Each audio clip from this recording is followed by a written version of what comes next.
Es el accionar de AFA, Agricultores Federados Argentinos, nuestra cooperativa. Es hora de revalorizar lo hecho y celebrar el camino recorrido.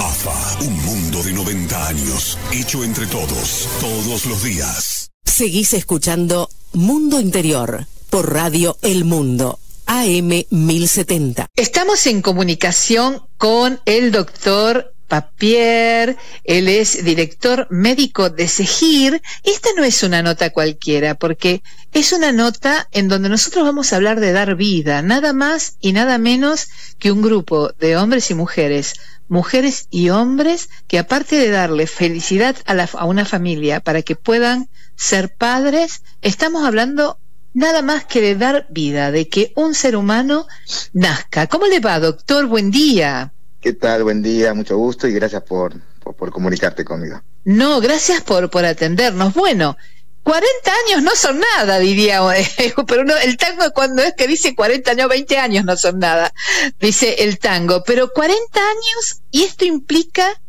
que hay alguna persona que dentro de poco tiempo va a cumplir 40 años y que SEGIR hizo que pudiesen hacer. Sí, exactamente. A ver, el primer bebé probeta, para decirlo de alguna manera, nació en Inglaterra, sí, claro, Louis Brown, en el año 1978. Es decir, que muy cercano al nacimiento de ese bebé en el mundo, se creó SEGIR hace exactamente 40 años. Yo participé de los últimos 30 años de su historia, pero viví como estudiante de medicina y como residente de ginecología toda esa parte, toda esa primera etapa de la fecundación in vitro. Una vez que yo ingresé al SEGIR, que por otro lado es el centro donde se creó el primer bebé probeta en la Argentina, nacido, digamos, el tratamiento se hizo en el 85, nació en el 86. Bueno, cuando entré ya hubo como un boom de nuevos descubrimientos, que después en todo caso lo vamos a hablar, pero bueno, sí, claro, hizo que creciera de manera exponencial. Primero, la introducción de una técnica que se llama ICSI, es decir, la fecundación in vitro lo que hace es colocar espermatozoides con los óvulos, y el espermatozoide entra solito al óvulo, genera el embrión, se transfiere y se busca el embarazo. Pero había en ese momento muchos hombres con problemas masculinos muy severos, donde la fecundación in vitro no les servía, es decir, el óvulo no podía ser fecundado.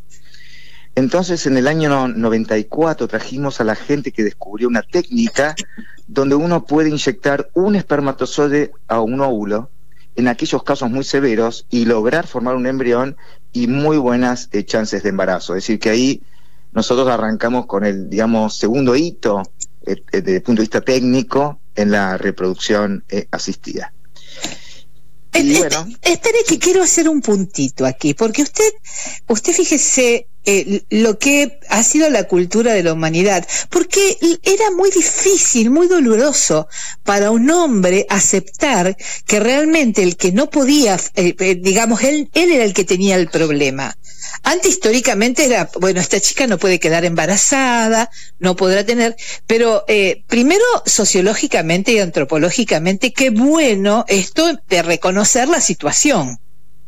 En primer lugar, porque es muy difícil para el hombre, y yo lo entiendo, reconocer algunas situaciones que son muy delicadas, muy intrafamiliares. Sí, sí. De hecho, esos casos muy severos antes iban a inseminación con semen donante.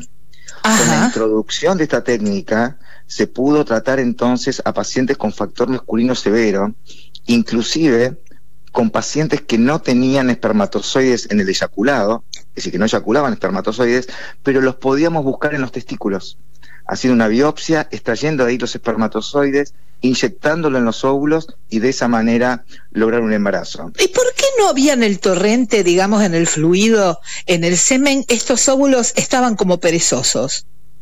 No, si uno no encuentra espermatozoides, digo, en el eyaculado, sí, por dos motivos: o la fábrica, que es el testículo, no está bien, sí, por cuestiones genéticas, ambientales, sí, puede pasar, etcétera, o se tapan los conductos que llevan los espermatozoides al exterior.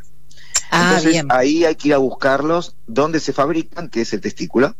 Entonces, extrayéndolos e inyectándolos en los óvulos, logramos embarazos. Pero, entonces, se resolvió ese tema del factor masculino, pero sigue siendo el óvulo la variable más importante para lograr embarazo, la calidad del óvulo.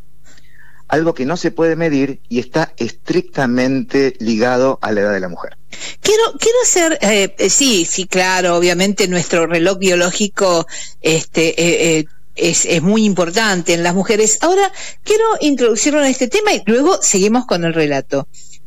Las cuestiones de los óvulos de la mujer, esta cuestión de fertilidad o infertilidad, ¿varía por región del mundo, por país? ¿Cuánto es genético? ¿Cuánto está el factor alimenticio? No sé, el clima, se me ocurre, para que esto suceda. Sí, sin duda la infertilidad, tanto masculina, femenina, es de origen multifactorial. Primero, hay que entender que la infertilidad se diagnostica por default, es decir, ausencia de embarazo en X tiempo. Bien. Una pareja que busca un año, es la definición clásica, y no viene el embarazo, va a técnicas de reproducción asistida para aumentar las chances de embarazo, salvo que se encuentre alguna causa que se pueda corregir.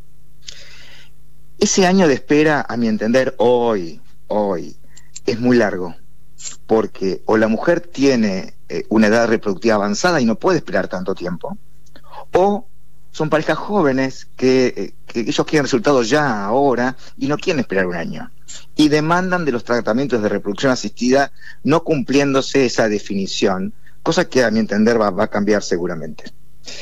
Y entonces, tanto la calidad del semen como la calidad del óvulo va a depender de cuestiones genéticas en un gran porcentaje, más de lo que imaginamos, pero también de factores ambientales, de los hábitos, de las emociones, es decir, todo lo que significa en genética la epigenética, es decir, son modificaciones que se pueden resolver y mejorar la calidad tanto del óvulo como del espermatozoide.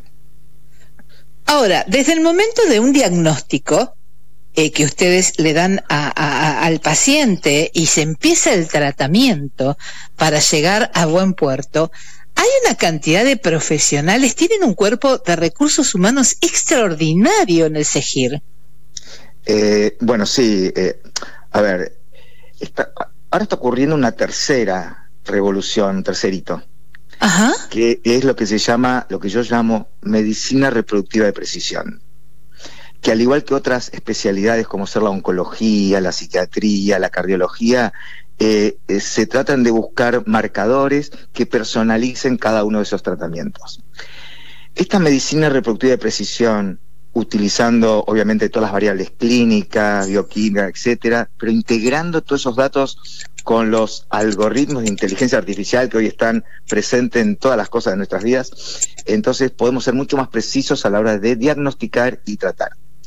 Y los otros dos aspectos importantes que tiene esta medicina reproductiva de precisión, que es la medicina del futuro, es un modelo de atención diferente. No es el médico solo dando órdenes, lo que tiene que hacer el paciente, sino un modelo horizontal, multidisciplinario, con un equipo médico coordinado por el médico especialista. Y por último, la participación activa del paciente. Es decir, también cambió el aspecto de la autonomía reproductiva y de la autoridad médica. Es decir, que toda esta información hay que dársela de manera objetiva a los pacientes para que en definitiva ellos tomen las decisiones.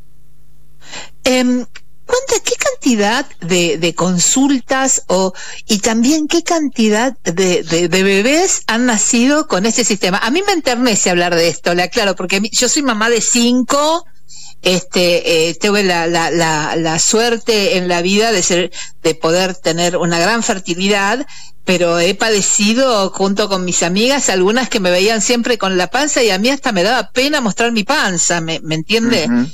Pero ¿qué cantidad de bebés han llegado al mundo gracias a CEGIR? Sí, a ver, paradójicamente, al descenso de las tasas de natalidad que está ocurriendo en todos lados y que está proyectado en 100 años, va a ser similar en diferentes regiones, sí, independientemente del estatus económico, social de cada país. paradójicamente las técnicas de reproducción asistida van aumentando. Y claro.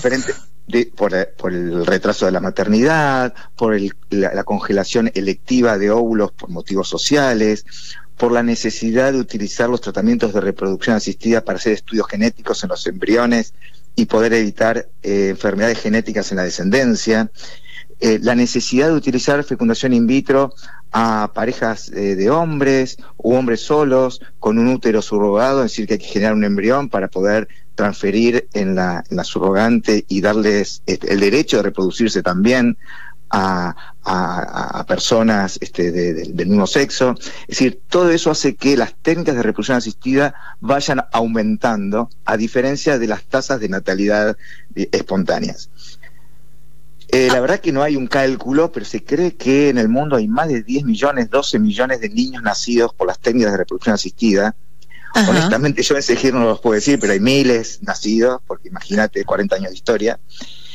Sí, hay uno que tiene 40 años, seguro, o está próximo a cumplirlo. Sí, hay un número uno. Hay un uno. Es una pareja de Tucumán, que son mellizos, que nacieron por el primer tratamiento de fecundación in vitro en ese momento. Es decir, que el aumento de las técnicas de reproducción asistida va a seguir estando, va a ser una necesidad.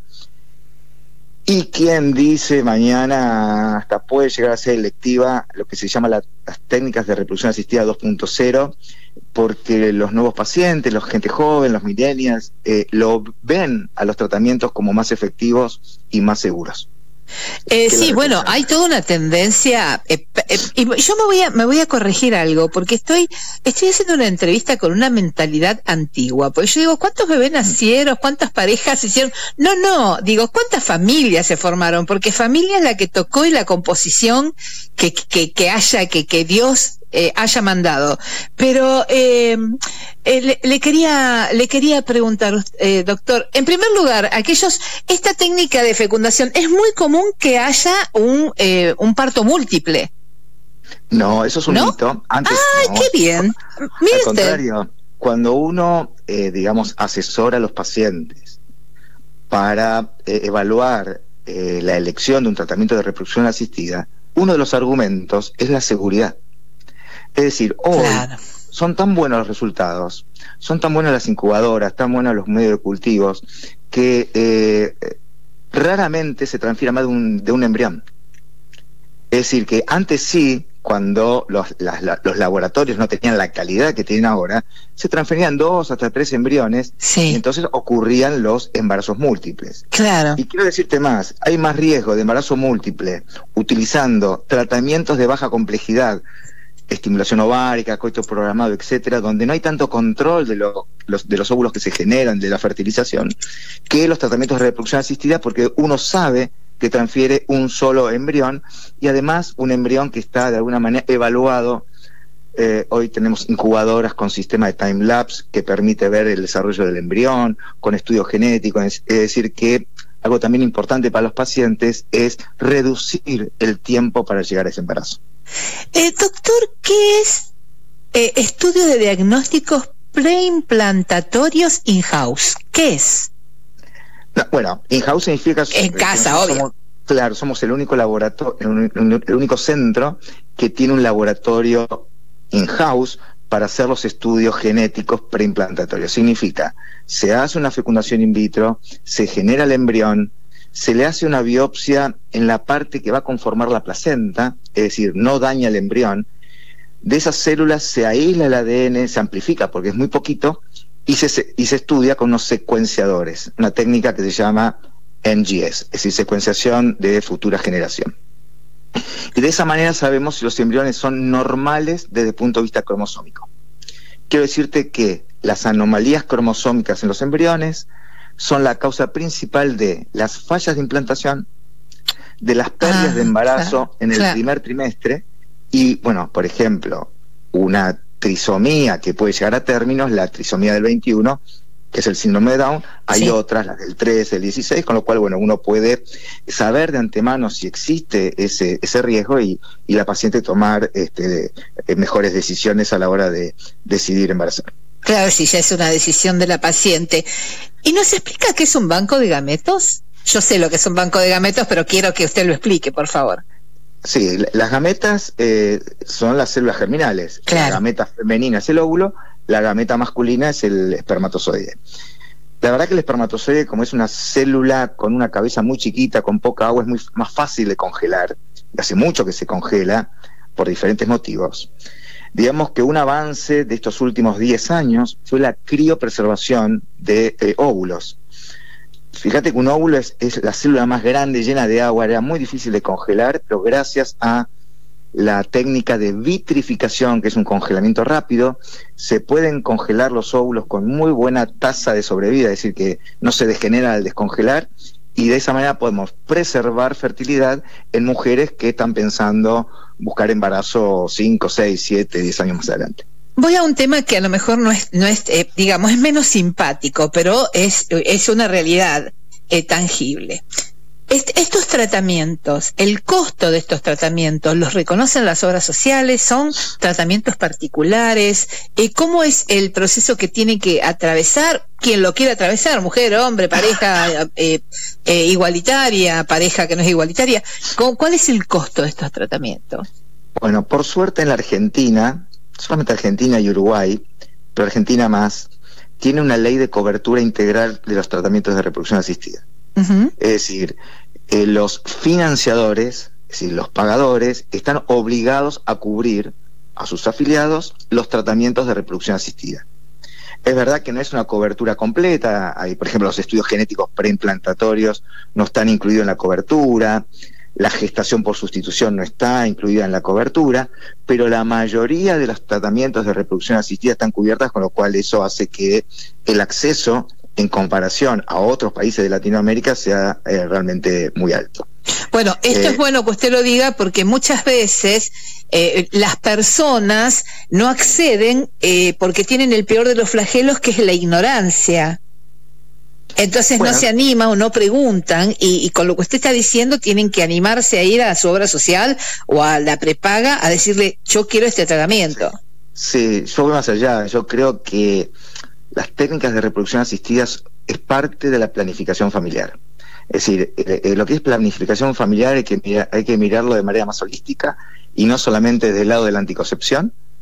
Hay que ver, bueno, en cierta etapa de la vida de la mujer la anticoncepción, en otra etapa de la vida de la mujer la congelación de óvulos para poder preservar su fertilidad, y también los tratamientos de reproducción asistida para mejorar las chances de reproducirse, pero también para eliminar o disminuir el riesgo genético en la descendencia. Es decir, y todo ese concepto entra dentro de la definición de la planificación familiar. Le quiero hacer una pregunta desde la total ignorancia, pregunto, y espero que nadie se me ofenda. Cuando, por ejemplo, va una paciente, indudablemente tiene que haber una mujer de por medio para que luego de la fundación poder implantar el óvulo y el espermatozoide fecundado. Cuando son mujeres que tienen una edad ya como la mía, por ejemplo, y quiero que ya he pasado los 50, y quiero hacer un tratamiento para que me implanten el óvulo. Ese útero, digo, ¿tiene un tratamiento? Porque no es lo mismo un útero de 20 que un útero de 30 que un útero de 50. Mira, te cuento, el impacto de la edad es mucho mayor en la calidad de los óvulos. Bien. Lo que hay que decir es que en una mujer por arriba de los 43, 44, 45 años ya no podría lograr un embarazo con óvulos propios. Claro. Porque el óvulo de mala calidad justamente es el que genera embriones con estas anomalías cromosómicas, embriones que no implantan. Entonces, en esos casos, primero hay que ir a una ovodonación. Es decir, utilizar óvulos de donantes generalmente anónimas, menores de 30 años, generar el embrión y transferir el embrión dentro del útero. Después sí, hay límites que tienen que ver con la edad, que tienen que ver con los riesgos obstétricos. Bien. Y la verdad que, bueno, antes el límite eran los 40 años, después fueron los 45, ahora son los 50, es decir, yo creo que hay que ver cada caso, porque biológicamente cada paciente es diferente, hay que ver los antecedentes clínicos, si tiene hipertensión, diabetes, obesidad. Es decir, que inclusive hoy hasta los 52, 54 años se puede hacer un tratamiento en mujeres de edad reproductiva avanzada, si desde el punto de vista biológico no presenta ningún riesgo o ninguna comorbilidad. Bien, y vamos a la pregunta más mundana. ¿Va a haber una fiesta por estos 40 años? Sí, en realidad la fiesta ya se hizo. Oh, bueno, yo siempre llego tarde. No, bueno, ahora le voy a reclamar a Narita, que es nuestra colega, que nos hace el contacto. Ahora quiero el souvenir, por lo menos. Sí, le vamos a mandar un libro. Porque bueno, gracias. Festejamos hace 10 días, 15 días. Yo ahora estoy en Estados Unidos. En el Congreso, en el Congreso de la Sociedad Americana de Fertilidad. Por eso hicimos la fiesta antes de venir al Congreso, para festejar los 40 años de historia. Invitamos al grupo que estuvo 10 años antes que estuviese yo, que crearon la fecundación in vitro, para que cuente su historia. Contamos la historia del CEGIR, de estos 40 años, contamos la historia también de lo que pasó en el mundo y en Latinoamérica, y después finalmente contamos la historia que se viene, hablando del futuro. Así que también hicimos un homenaje a médicos muy importantes que ya no están. Claro. Así que bueno, realmente fue una fiesta muy, muy emotiva, y al otro día un evento científico justamente sobre preservación de la fertilidad, la criopreservación de óvulos y de espermatozoides, que es un tema de mucha actualidad. Bueno, la verdad tengo que felicitar a la empresa Telefónica porque parece que lo tengo acá a la vuelta. Sí, lo escucho fantástico. Sí. Si no me lo dice, no me doy cuenta. Sí. De hecho, ya en 10 minutos me estoy yendo porque ya estamos volviendo a la Argentina. Bueno, buen viaje, bienvenidos a casa y bienvenido a Radio El Mundo, doctor, y felicitaciones por toda la tarea que hacen. Muchas gracias por la nota y a disposición. Muchísimas gracias. Y bueno, aquí pasamos en Radio El Mundo, fuimos a visitar el CEGIR. Estás escuchando Mundo Interior, una mirada distinta de nuestro país.